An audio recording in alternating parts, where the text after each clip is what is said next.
오늘 읽었던 본문의 말씀이 긍휼히 여기는 자는 복이 있나니 그들이 긍휼히 여김을 받을 것이다 라는 말씀이죠. 익히 팔복 중에 잘 알고 있는 말씀이라 생각됩니다.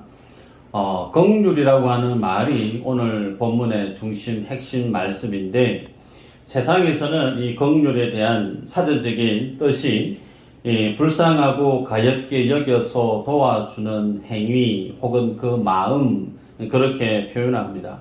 사람을 소위 불쌍히 여기고 가엾게 여겨서 참 그 사람의 필요를 채워주고 싶고 그 필요를 도와주는 어떤 행동들을 긍휼이라고 표현을 해요.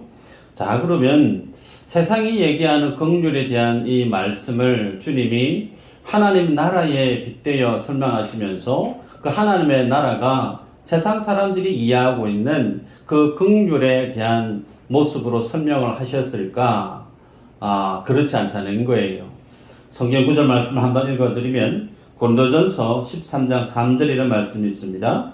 내가 내게 있는 모든 것으로 구제하고 또 내 몸을 불사르게 내줄지라도 사랑이 없으면 내게 아무 유익이 없느니라. 잘 아시는 말씀인데요. 내게 있는 모든 것으로 구제했다고 그럽니다. 내 가진 재산을 다 쏟아부어서 정말 불쌍하게 어려운 사람 도와주었다는 거예요. 그것으로 끝나는 것이 아니고 내 몸을 불사르듯이 그렇게 힘들고 어려운 사람들을 위해서 도와줬다는 거예요. 세상에서 이보다 더한 긍휼에 해당되어지는 모습이 또 있겠습니까? 이 정도면 전부를 다 쏟아 부은 긍휼의 거의 모델과 같은 삶이다 할 수 있지 않겠어요? 그런데도 성경은 그렇게 가진 모든 재산과 자신의 모든 것을 쏟아 부어서 다른 사람을 도와주었던 그 긍휼에 대한 행위를 성경은 뭐라고 얘기를 하느냐면 칭찬하지 않습니다. 인정하지 않습니다. 도리어 사랑이 없으면 아무 소용없다. 우리의 생각과 우리의 기대치와 전혀 상반된 하나님의 평가에 대한 말씀을 우리가 보게 되죠. 그러기에 성경이 말씀하고 있는 긍휼에 대한 의미와 세상 사람들이 보고 있는 긍휼에 대한 이해, 그것이 전혀 차원이 다른, 전혀 다른 뜻에 해당되어지는 내용임을 우리는 알 수가 있습니다.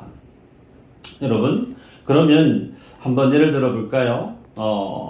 긍휼히 여기는 자, 이 부분에 대해서 간만에 내가 이제 교회를 다니려고 마음을 굳게 먹었어요. 신앙생활을 하지 않던 사람이 교회 문턱을 넘어서 교회에 왔다는 거예요. 그런데 교회 목사님이 처음 오신 그 세 가족에게 하나님의 복에 대해서 설명하시면서 이렇게 얘기하는 거예요. 여러분, 사람들을 불쌍히 여기고 그 불쌍히 여기게 되어지면 사람들로부터 불쌍히 여김을 받는 것이 하나님이 당신들에게 주시는 복입니다 라고 설명을 해요. 정리하면 내가 교회에 왔는데 다른 사람들부터 내가 정말 불쌍하게 여김을 받는 것이 복이라는 거예요. 여러분에게 여쭤봅니다. 여러분들은 세상 많은 사람들에게 불쌍함을 받는, 동정심을 유발하는 그 삶을 살아가는 것을 복이다 라고 얘기하면 그 복을 받고 싶으세요? 다 받고 싶은 모양이신가? 한 번만 이래요. 우리들은 다른 사람들부터 내가 불쌍하게 여김을 받는 거 솔직하게 얘기하면 자존심 상하잖아요. 그러고 싶지 않아요. 도리어 내가 다른 사람을 도와주면 도와주고 싶지, 다른 사람으로부터 뭔가 도움을 받고 싶은 그런 삶의 위치에 그것을 하나님의 복이라고 얘기하면 그런 예수님을 내가 믿어야 될까 고민하게 되지 않겠습니까? 그러기에 오늘 주님이 긍휼에 대한 이 말씀을 하시는 이 말씀은 세상 사람들이 이해하는 긍휼에 대한 그런 내용이 아니라는 겁니다. 그래서 성경을 볼 때 우리는 늘 기억하셔야 될 것은 세상의 윤리와 도덕의 기준으로 성경 말씀을 보셔서는 안 된다라는 거예요. 성경은 윤리, 도덕을 끌어올리기 위해서 품위 유지를 하게 하기 위해서 주님이 십자가에 살찌져 죽으셔서 말씀을 주신 것이 아니라는 겁니다. 성경은 누구든지 예수 그리스도를 믿어 하나님의 자녀가 되게 하기 위한 목적으로 성경을 주셨다는 거예요. 그래서 성경에 대한 모든 말씀 우리가 어떻게 바라보고 관점을 붙들고 이해하려고 하셔야 되느냐면 구원이라고 하는 부분과 매칭을 시키셔서 말씀을 묵상하려고 애를 쓰셔야 된다는 거예요. 자, 그러면 오늘 주님이 말씀하고 있는 이 긍휼에 대한 말씀을 한번 보도록 할까요? 여러분, 긍휼이라고 하는 이 말은 하나님의 성품을 가장 잘 표현하고 있는 말 중에 하나입니다. 결과적으로 말씀을 드리면 긍휼이라고 하는 것은 인간의 노력이나 인간의 어떤 수고나 어떤 그런 능력에 의해서 만들어지는 결과물이 아닙니다. 도리어 긍휼이라고 하는 것은 하나님의 성품에 해당되어지는 요소고 하나님께서 인간들에게 부어주시는 하나님의 은혜의 산물을 달리 표현할 때 긍휼 그렇게 표현할 수가 있습니다. 그래서 지금 오늘 이 본문은 하나님의 나라에 대해서 설명을 하시는 와중에 해당되어지는 표현인데 그 하나님의 나라는 어떻게 만들어지는가? 온전히 하나님의 선하신 성품과 하나님의 그 크신 은혜와 오롯이 하나님의 그 능력으로 만들어져 가는 것이 하나님 나라예요. 그 하나님 나라에는 인간의 노력이나 인간의 어떤 수고나 인간의 능력이 가미되어질 필요가 있느냐? 전무하다는 거예요.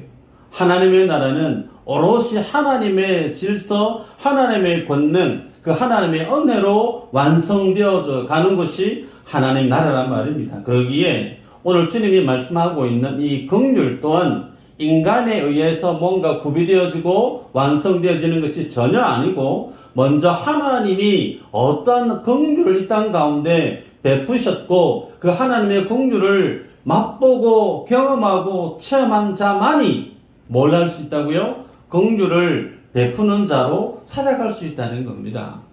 그러면 이 말씀을 이해하기 위해서 성경에서 우리를 구원해 오셨던 하나님의 구원의 스토리, 구원의 역사 속에서 이 긍휼이라고 하는 하나님의 이 말씀이 어떻게 구현되어져 왔는지를 확인을 하고 또 하나 예수님께서 친히 땅에 오셔서 오늘 이 긍휼이라고 하는 이 하나님 나라에 대한 모습을 어떻게 우리에게 쉽게 풀어주셨는지를 확인하면서 이 긍휼에 대한 하나님의 진리를 배우는 시간 갖도록 하십시다.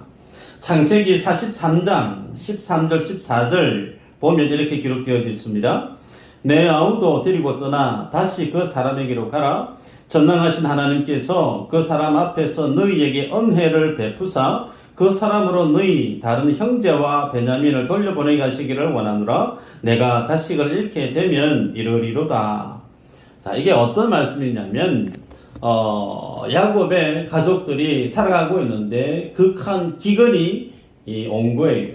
그래서 그 기근을 해결하기 위해서 애굽에 양식을 구하러 야곱의 자식들이 먼저 갔습니다. 그런데 그 양식을 가지고 오는 길에 누명을 쓰게 되어지고 결국은 돌아가면서 애굽의 총리로 있는 요셉의 그 말을 받아서 야곱에게 전했는데 그 야곱에게 전했던 그 말은 막내 베냐민을 데려오라는 거예요.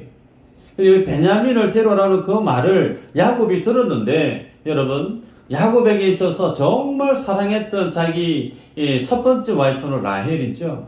그 라헬의 태에서 태어난 두 아들이 있는데 첫째는 요셉이고 둘째는 베냐민이에요. 그런데 그 요셉은 야곱이 알고 있기로는 진성에 물려서 잃어버린 아들로 기억되어지고 있습니다. 그래서 이제 남아있는 아들은 베냐민 하나밖에 없어요. 그래서 야곱은 어떻게 해서든 이 베냐민만큼은 잃어버리지 않으려고 애지중지 그렇게 키웠었는데 정작 먹거리를 구하지 않으면 다 굶어 죽게 되어졌기 때문에 이제 그 베냐민을 내어놓을 수밖에 없는 상황이 된 거예요. 그러면서 그의 자식들에게 베냐민을 내어주면서 한 말이 방금 읽었던 그 말입니다. 그러면서 하는 얘기가 뭐냐면 자식을 잃으면 내가 잃게 될 것이다. 여러분 지금 야곱은 양식을 구해서 생명을 얻기 위해서 그가 낮아질 수 있는 최고로 낮은 자리까지 야곱의 그 마음이 낮아져 있는 상황입니다. 그러면서 하는 말씀을 보면 하나님께서 너희들이 그 애굽의 총리 앞에 서게 되어질 때 은혜를 베풀어서 베냐민을 돌려보내 주시기를 원한다라는 표현을 씁니다. 여기에서 은혜를 베푸사라고 하는 표현이 있죠. 그 표현이 하나님의 긍휼함에 대한 표현을 담고 있습니다. 그런데 여기 중요한 것이 형들은 애굽에 있는 요셉을 어떻게 대했느냐면 팔아버렸어요. 팔기 이전에는 정말 죽이려고 하지 않았습니까? 구덩이에 빠뜨려서 죽이자 던졌는데 그 구덩이에 물이 없었잖아요.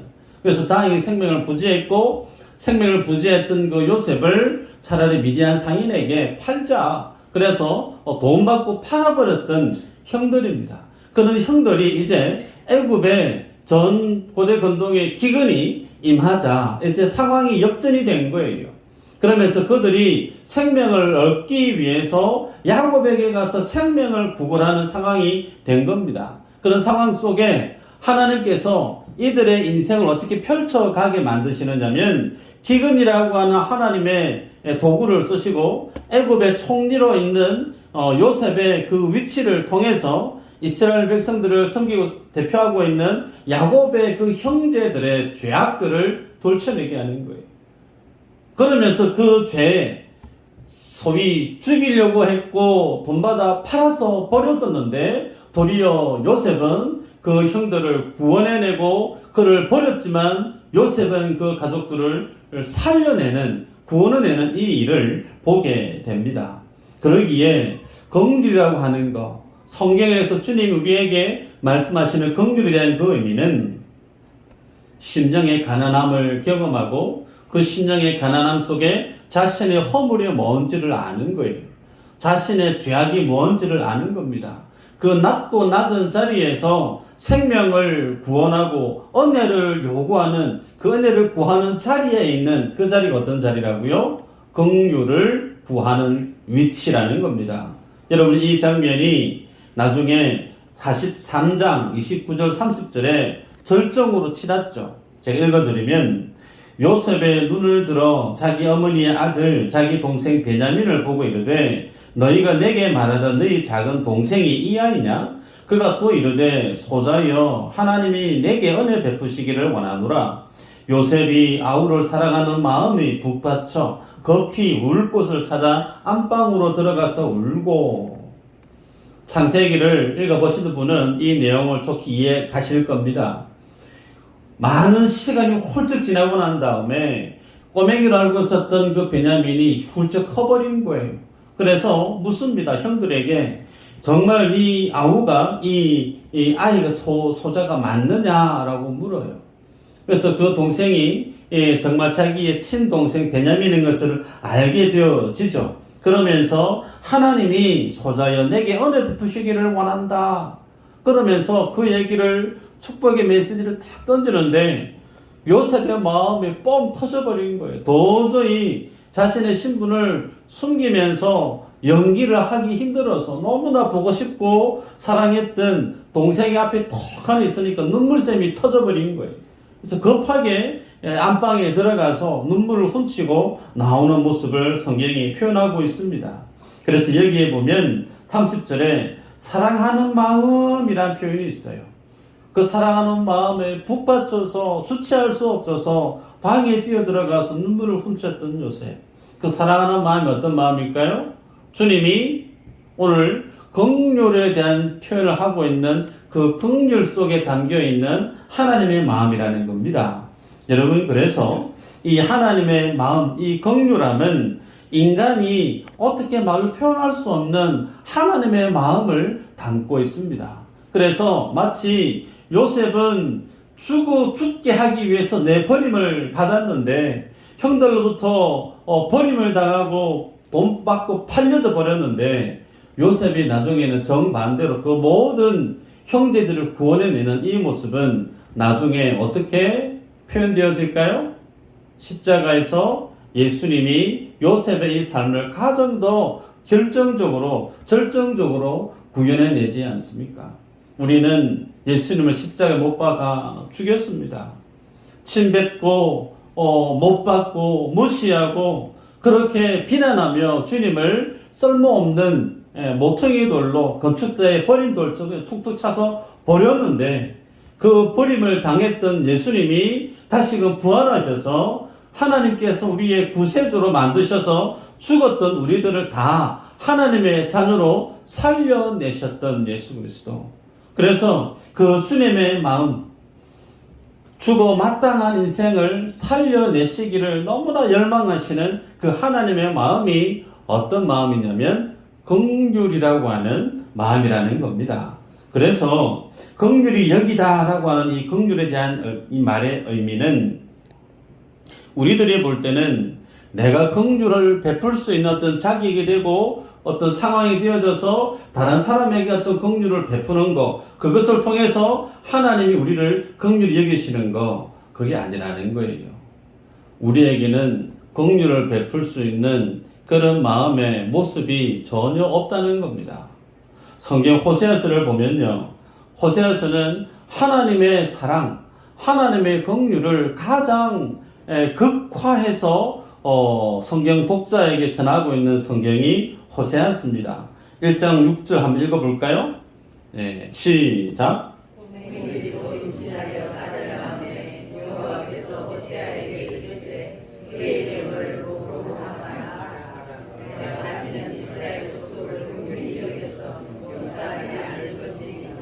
아멘. 자, 여기 보면요, 하나님이 호세아 선지자에게 한 여인을 데려와서 아내로 삼아라 그랬는데, 그 여인의 이름이 누구예요? 고멜이라는 여인입니다. 이 고멜이라는 여인은 창녀입니다. 성경에서 창녀. 그럼 왜 하나님은 가장 거룩하고 하나님의 말씀을 전해야 될 선지자 호세아에게 가장 거룩하고 현숙하고 훌륭한 여인을 아내로 삼으라고 해야 되는데, 그러지 않고 창녀를 데려와서 너의 아내로 삼으라고 말씀하셨을까? 이스라엘이 하나님 앞에서 고멜과 같은 모습임을 호세아의 가정을 통해서 이스라엘 백성들과 성경 독자들에게 샘플로 보여주고 있다는 거예요. 그렇게 해서 고멜이라는 여인과 결혼을 하고 자녀를 낳았는데, 둘째 여자아이를 낳았는데 이름이 로루하마라고 얘기합니다. 로루하마. 로라고 하는 말은 부정어입니다. 루하마라고 하는 말은 긍휼히 여기지 않겠다라는 거예요. 그래서 로루하마, 다시는 내가 너를 긍휼히 여기지 않겠다, 그렇게 말씀합니다. 두 번째, 또 자녀를 낳게 되어지는데, 세 번째 자녀죠. 그 세 번째 자녀 이름은 로암미라고 얘기해요. 로는 부정어라고 그랬죠. 암미, 백성이라는 뜻이에요. 그러면 너희는 내 백성이 아니다라는 거예요. 하나님께서 가장 완전하시고 거룩하신 그 주님이 그 하나님의 거룩한 신부로 이스라엘 백성들을 구별해내서 그렇게 하나님의 친백성으로 삼아 놓으셨는데, 이스라엘 백성들이 하나님 앞에서 나타내 보이는 그 삶의 모습은 고멜과 같았다는 거예요. 성경에서 정말 그 말은 창녀라는 표현으로 대치되어져 있습니다. 그 정도로 하나님이 사랑하기 힘든, 하나님이 보아주기 힘든, 그래서 더 이상 너에게 용서나 어떤 사랑을 부어줄 수 없는 로루하마와 같은 존재다. 더 이상 긍휼을 내가 쏟아부을 수 없는 존재가 너희 이스라엘이야.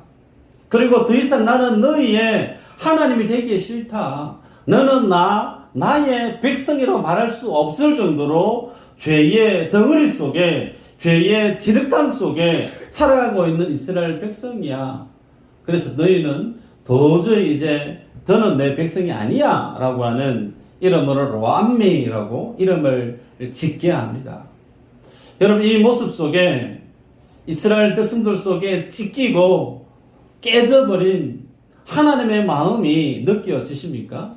너무 사랑하는데 그 사랑하는 상대가 내 마음을 전혀 몰라주고 도리어 그 마음에 돌을 던지고 못을 받고 그냥 그 마음을 깨부셔버리는 그 모습을 보고 있는 하나님의 마음이 로루하마, 로암미, 그렇게 외치면서 더는 하나님의 긍휼 내가 너희에게 주지 않고 더는 너희가 나의 백성이라 내가 인정하지 않겠다. 하나님의 상처받은 마음이 호세아 가정 안에 그 모습을 통해서 보게 합니다. 그런데 이렇게 깨지고 부서졌던 그 하나님의 찢긴 마음이 어떻게 반전을 일으키는가? 호세아서 11장 8절에 이렇게 기록되어요. 같이 읽어볼까요? 시작. 에브라임이여 내가 어찌 너를 놓겠느냐? 이스라엘이여 내가 어찌 너를 버리겠느냐? 내가 어찌 너를 아드마같이 놓겠느냐? 어찌 너를 스보임같이 두겠느냐?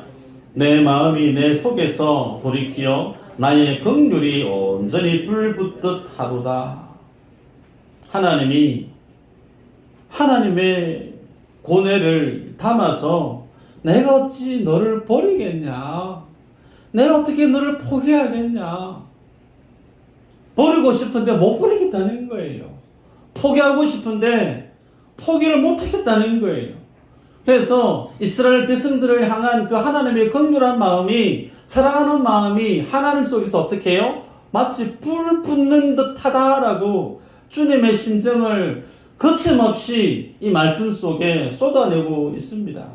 여러분, 평생 창녀로 살던 고멜이 그 창녀로 살던 여인을 호세아 선지자의 와이프로 삼았는데, 그렇게 와이프로 삼았으면 그 선지자의 사모답게 그렇게 살면 얼마나 좋겠어요. 그런데 그 삶의 행실이 변함이 없다는 거예요. 여전히 실망투성이고 여전히 엄난하고 여전히 남편과 자식을 지키는 그 가정의 아내가 아닌, 여전히 집을 뛰쳐나가 버리고 여전히 젊었을 때 그 모습을 그대로 살아가는, 신부는 호세아 선지자의 아내로 서 있지만 삶의 모습은 전혀 변함이 없는 고멜의 그 모습을 두고 하나님이 너희에 대한 나의 긍휼이 불붙는 듯 하도다. 뭘까요? 하나님 앞에 있는 이스라엘 백성들의 모습을 고멜이라고 하는 여인의 삶의 모습을 통해 우리에게 보여주고 있습니다.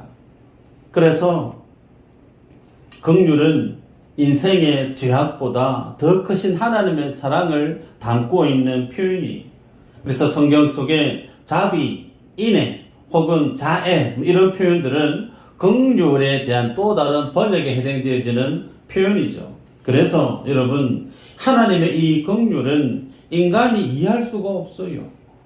하나님의 긍휼 앞에 서 있는 인생의 이 모습은 우리 모두가 고멜과 같은 삶의 모습으로 살아가고 있다는 거예요. 그럼에도 불구하고 하나님은 고멜과 같은, 이스라엘 백성들과 같은 하나님이 나의 신랑, 하나님이 나의 전부가 아닌 또 다른 그 무엇 2, 3, 4 더 많은 이들 가슴에 품고 살아도 주님이 그 영혼을 내치거나 포기하거나 심판해버리지 아니하시고 도리어 그보다 더 큰 사랑으로 그 영혼을 아예 품어버리시는, 그래서 그 영혼의 죄나 허물이나 불의함을 하나님이 전혀 개의치 않게끔 그녀의 모든 것을 하나님의 사랑으로 그냥 꼭 쌓아버리는 그 하나님의 사랑을 담고 있는 그 말이 긍휼이라고 하는 말입니다. 여러분, 그러면 이 긍휼을 드리는 자들이 누굴까요? 누굴까요? 나라는 거예요. 하나님 앞에 서 있는 내 모습이 우상 숭배하고 하나님의 말씀과 전혀 상관없이 내 뜻대로 내 마음대로 내 하고 싶은 대로 열심히 살아가고 있는 그 모습, 고멜과 같다는 거예요. 인정하기 싫을지 모르시겠지만 우리의 모습이 마치 이와 같다는 겁니다. 예수님이 이스라엘 백성들 하나님 앞에 서 있는 인생의 모습을 어떻게 우리에게 고발하듯이 말씀하시는지를 보고 말씀을 마칠까요? 누가복음 10장 25절 이후로 보면 한 율법사가 예수님 앞에 나옵니다. 질문을 던져요. 어떻게 하면 내가 영생을 얻을 수 있을까요? 그래서 주님이 묻습니다. 율법에 뭐라고 적혀있더노? 그랬더니 이 율법사가 마음을 다하고 힘을 다하고 뜻을 다해서 주 나의 하나님을 사랑하라 합디다. 그리고 내 이웃을 내 몸처럼 사랑하라고 하셨습니다. 그렇게 얘기를 해요. 율법에 있는 정확한 말씀을 기억하고 있는 거예요. 이 율법사는. 그래서 주님이 그래 그러면 네가 그 말씀대로 살아라 라고 주님이 말씀을 합니다. 그러자 이 율법사가 뭐라고 얘기하느냐면 29절에 자기의 율법에 대한 완전한 자기 의를 드러내기 위해서 이렇게 얘기합니다. 그 사람이 자기를 옳게 보이려고 예수께 여짜오되 그러면 내 이웃이 누구니까? 그러면 내 이웃이 누굽니까? 라고 묻는 거예요. 내가 하나님을 향하여서는 마음을 다하고 뜻을 다하고 힘을 다하고 목숨을 다해서 하나님 내가 지금 열심히 사랑하고 있고 하나님 사랑에 대한 모습은 나에게 있어서 흠이 없다는 거예요. 두 번째, 이웃을 내 몸처럼 사랑하는 말씀하셨기 때문에 오케이. 그럼 내가 그 이웃을 내가 몸처럼 정말 사랑할 텐데 그 이웃이 누구예요? 라고 묻는 거예요. 그러자 주님이 선한 사마리아 비유의 말씀을 전하고 있습니다. 그 비유의 말씀을 설명하면 예루살렘에서 여리고로 내려가는 중에 한 사람이 강도를 당해요. 강도를 당해서 옷을 다 벗김을 당합니다. 그리고 엄청 맞았어요. 두들겨 맞아가지고 거진 시체 모양으로 내버려졌습니다. 그 강도 만난 자가 길에 널브러져 있는데 첫 번째 사람 제사장이 지나가는데 그냥 지나가요. 두 번째 사람은 레위인이 지나가는데 레위인도 그냥 지나갔다는 거예요. 세 번째 사람은 사마리아인이 그 모습을 본 거죠. 사마리아인이 그 모습을 보고 나서 자신의 모세의 그 강도 맞은 자를 들쳐 업히고 주막에 데려가서 누이고 포도주와 그리고 그의 피로들을 쏟아붓고 그 아픈 부위를 고쳐줍니다. 치유를 해줘요. 그러고 나서 자기가 갔다가 올 테니까 돈이 더 들면 내가 돈 더 드릴 테니까 강도 맞는 사람을 좀 더 케어해 주십시오라고 주막의 주인에게 부탁을 해요. 여러분 여기에서 아셔야 될 사안이 제사장과 레위인이 어디에서 내려오는 길이라고요? 예루살렘에서 갈릴리로 내려오는 그 와중이라고 그랬어요. 예루살렘이 뭐하러 갔을까? 제사하러 갔다는 거예요. 하나님 앞에 예배 드리러 갔다는 거예요. 마음을 다해 정성을 다해 제사 잘 드렸고 제사 잘 드린 흠이 없는 율법으로 완전한 제사장의 모습, 레위인의 모습. 그런데 그렇게 예배 드리고 내려오는 길에 거진 죽어가고 있는 강도 맞은 사람을 보았는데 못 본 채 그냥 내버려 두고 지나가 버렸다는 거예요. 그런데 사마리아인이 그 모습을 보고 그 사람의 필요를 채워줬다는 겁니다. 주님이 물어요. 이 강도 맞는 자에게 있어서의 이웃이 누구냐라고 해요. 그랬을 때 율법사가 사마리아인이 그 강도 맞는 자에게 이웃이 됩니다. 그래서 주님이 너도 그렇게 해라. 그렇게 말씀해요. 그럼 여러분 여기에서 중요한 것이 뭐냐면 당대에 많은 율법사와 그리고 서기관과 종교 지도자들은 이 사마리아 사람들을 상종을 했을까요? 상종하지 아니했을까요? 상종하지 않습니다. 사마리아인들은 유대 땅에 발을 한번 들여놓으면 가슴 핍박을 받아야만 했습니다. 이유는 유대인이 아닌 사마리아인이기 때문에 그 혈통이 이방민족과 섞여있는 정통 유대인이 아니다라고 하는 사실 때문에 유대인들은 하나같이 사마리아인들을 경멸했고 그들을 유대 땅에 들어오는 것을 방해했고 핍박했다는 거예요. 그런데 그 사마리아인이 이 율법사에게 너의 이웃이다라고 주님이 말씀하고 있는 거예요. 그러면 이 율법사는 이 사마리아 사람에게 있어서 그렇게 자기 몸을 다 내어주듯 사랑할 수 있을까? 불가하다는 겁니다. 당대 유대주의의 종교관념에 매여있는 모든 유대인들은 사마리아인은 무시해야 되고 사람 취급해서는 안 될 개와 같은 존재로 대했던 사람들이란 말입니다. 그래서 주님은 지금 뭘 말씀하고 있느냐면 이 사마리아인 앞에 있는 너 율법사 너는 도대체 어떤 사람이냐라는 것을 반문하고 있는 거예요. 이 선한 사마리아인 앞에 있는 너 유대인 율법사 너는 강도와 똑같은 사람이다라는 것을 주님이 지금 말씀하고 있는 겁니다. 강도와 같은 너가 어떻게 사마리아인처럼 다른 사람에게 가서 긍휼을 베풀 수가 있느냐? 당치도 않는 말을 네 지금 하고 있다라는 거예요. 네 속에 선한 이웃이 누구냐고 그 이웃을 알려주면 정말 네가 네 몸을 다해서 사랑할 수 있다고. 너는 그럴 만한 준비도 안 돼 있고 그릇도 안 돼 있고 너는 도리어 그 모든 사람들에게 있어서 강도와 같은 삶의 자세를 지니고 있는 수준의 사람이야 라는 것을 주님이 고발하듯이 선한 사마리아 비유의 말씀을 통해 제시하고 있습니다. 여러분, 그래서 성경 우리에게 얘기합니다. 그리스도 밖에 있는 인생, 하나님의 은혜를 모르는 사람, 하나님의 긍휼을 체험하지 않은 사람, 그 사람은 죽었다 깨어나도 자기 자신이 죄가 어떤 죄인지를 몰라요. 반면에 하나님의 은혜를 아는 사람은, 하나님의 긍휼을 맛보아 아는 사람은 하나님 앞에 내가 어떤 존재인지를 압니다. 내가 정말 죄인이구나. 하나님의 긍휼이 아니면, 하나님의 사랑이 아니면 내가 정말 주님 앞에 설 수 없고 하나님의 자녀로 고개쳐 들 수 없는 그런 죄 많은 헐 많은 인생이구나. 자기 자신의 위치를 압니다. 그 자리에 서게 되어지면 하나밖에 할 게 없어요. 하나님 불쌍히 여겨 주옵소서. 성경에 주님을 만났던 많은 초대교회에 그리고 공간 복음에 나타난 많은 사람들이 주님을 앞에 외치는 말이 주여 나를 불쌍히 여기소서라고 통일성 있게 일관되게 얘기하죠. 왜 그렇죠? 그 하나님의 은혜를 경험하게 되어지니까 내 죄가 뭔지를 아는 거예요.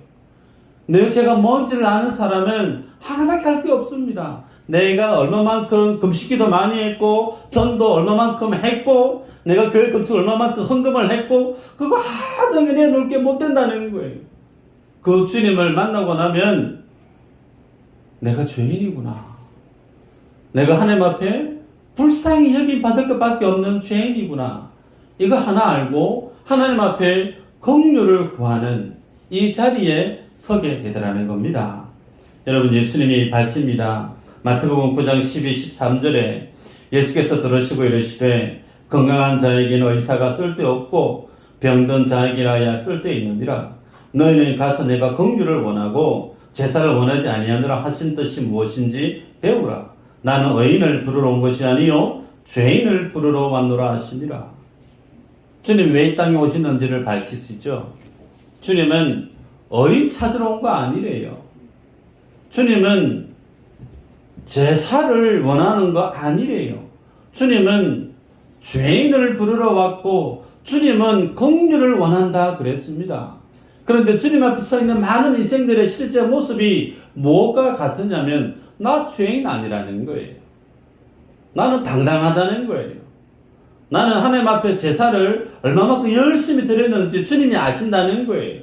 여러분, 하나님이 이스라엘 백성들에게 제사를 허용한 것은 그들이 죄 지은 인생의 모습으로 하나님 앞에 설 수 없기 때문에 하나님과의 관계를 회복하기 위해서 마지막에 주님이 허락한 하나님과의 관계 회복을 위해 드러내 허용한 것이 제사입니다. 그 제사는 무엇에 대한 반증이냐면 너는 죄인이야 라고 하는 것을 드러내는 반증이죠.